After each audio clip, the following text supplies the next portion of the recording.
Hello everyone, today we are discussing exercise 11.2 from class 7. So the question is, using the law of exponent, simplify and write the answer in exponential form. Exponential form का मतलब होता है बेटा कि हमें जो answer है वो पावर फॉर्म में ही लिखना है। क्लियर? और लॉ ऑफ एक्सपोनेंट जो हमारे रूल्स हैं एक्सपोनेंट के, वो हमारे पास 4 रूल्स हैं। तो फर्स्ट रूल आपको बताता हूं मैं। फर्स्ट रूल ये है कि अगर हमारे पास a raise to power m multiply a raise to power n, मतलब कि ये जो दो बेस है ये दोनों अगर सेम है और दोनों में मल्टीप्लाई का साइन है तो पावर्स क्या हो जाती हैं? प्लस हो जाती हैं। क्लियर? सेकंड रूल ये है कि अगर दोनों के बीच में डिवाइड का साइन है तो पावर क्या हो जाएंगी? सब्ट्रैक्ट हो जाएंगी। क्लियर? अगर मल्टीप्लाई है तो पावर्स प्लस होंगी और अगर डिवाइड है तो पावर माइनस होंगी। बट आपको याद रखना है कि जो ये बेस है वो आपका सेम होना चाहिए।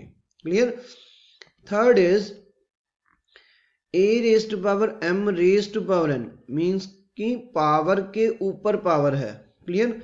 तो पावर की क्या हो जाएगी? मल्टीप्लिकेशन हो जाएगी। And the fourth rule is, अगर हमारे पास दो डिफरेंट नंबर है और उनकी पावर अगर सेम है तो क्या करेंगे? जो दो नंबर है उनकी मल्टीप्लाई हो जाएगी और पावर उसके ऊपर लग जाएगी। क्लियर? और अब हमने ये वाले जो रूल्स हैं वो हमने यूज करके इन क्वेश्चंस को सॉल्व करना है। Okay, now the first question is 3 raise to power 2 multiply 3 raise to power 4 multiply 3 raise to power 8। अब यहाँ पे देखो हमारे जो तीनों जो नंबर हैं वो हमारे पास सेम है और बीच में मल्टीप्लाई का साइन है, तो हमारा जो है रूल फर्स्ट लगेगा कि नंबर हमारा बेस जो है वो सेम है और पावर्स डिफरेंट है तो पावर्स क्या हो जाएंगी? प्लस हो जाएंगी। 3 raise to power 2 plus 4 plus 8 that is equals to 3 raise to power 14। Clear? ये हमारा हो गया सिंप्लीफाई पार्ट और ये हमारा हो गया answer in exponential form. Clear? Exponential form का मतलब कि जो आपका आंसर है वो पावर में रहेगा।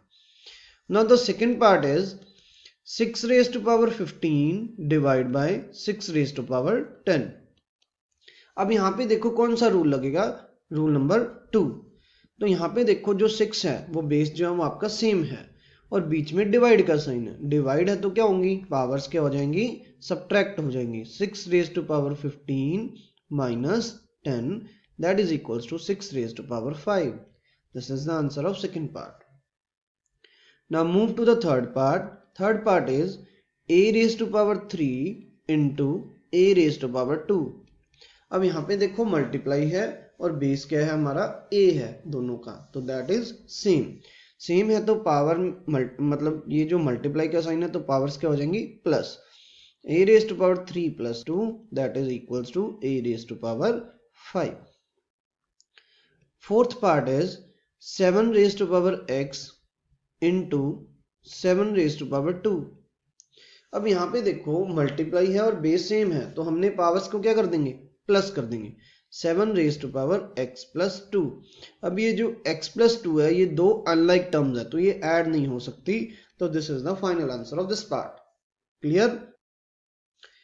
Now part number 5 is 5 raised to power 2 raised to power 3 divide by 5 raised to power 3।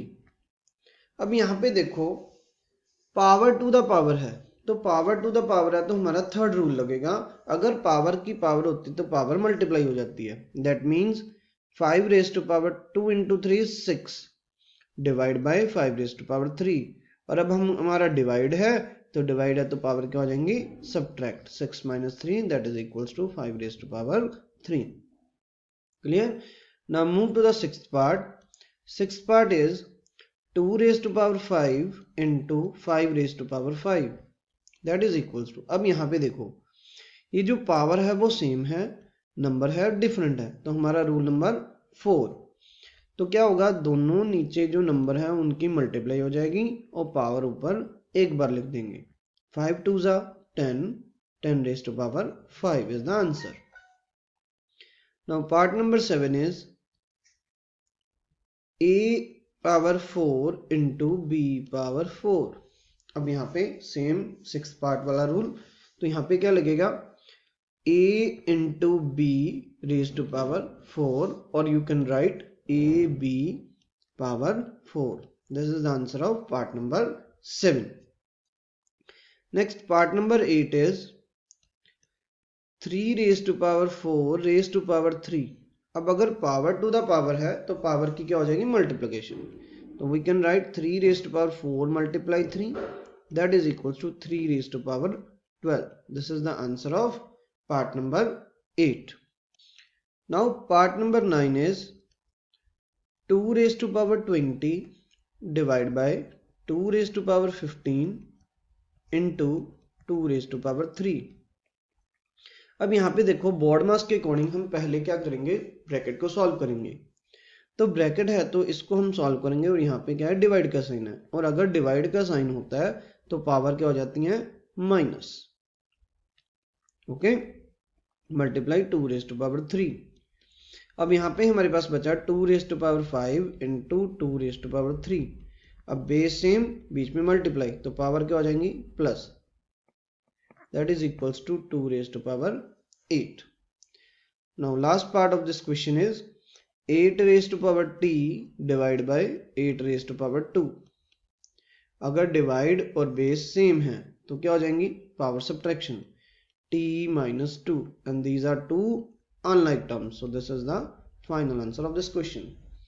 So this was question number 1 from exercise 11.2. Thank you for watching this video. Like, share and subscribe.